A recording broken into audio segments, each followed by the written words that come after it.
محترم سامعین، السلام علیکم۔ کل ہم نے سورۃ البقرہ آیت 23 اور 24 کی تلاوت کری تھی اور اردو ترجمہ پڑھا تھا۔ آج ہم انہی آیت کی تفسیر پر بات کریں گے۔ چلیے ویڈیو کا آغاز کرتے ہیں تعوذ اور تسمیہ کے ساتھ۔ اعوذ باللہ من الشیطان الرجیم۔ میں پناہ مانگتی ہوں اللہ تعالیٰ سے شیطان مردود کی۔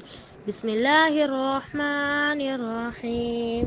شروع اللہ کے نام سے جو بڑا مہربان نہایت رحم فرمانے والا ہے۔ اس آیت میں اللہ تعالیٰ نے چیلنج کیا ہے کہ اگر کسی کو قرآن کی مندرجات پر شک ہے اور اسے یہ یقین نہیں آتا کہ یہ اللہ کی طرف سے نازل کردہ ہے تو وہ اس جیسی ایک صورت تخلیق کرنے کی کوشش کرے۔ یہ چیلنج قرآن کی فصاحت و بلاغت اور اس کے الہامی ہونے کے دلیل کے طور پر پیش کیا گیا ہے۔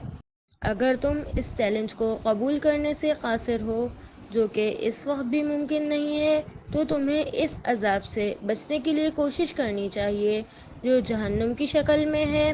یہ آگ کافروں کے لیے تیار کی گئی ہے اور اس کا ایندھن انسان اور پتھر ہوں گے۔ اگر آپ کو ہماری ویڈیوز پسند آئیں تو ہمارے چینل کو سبسکرائب کریں، ویڈیو کو لائک کریں اور اپنے دوستوں کے ساتھ شیئر کریں۔ آپ کے کمنٹس اور سوالات ہمارے لیے بہت اہم ہیں، لہٰذا براہ کرم ہمیں اپنی رائے سے آگاہ کیجیے۔ جزاک اللہ۔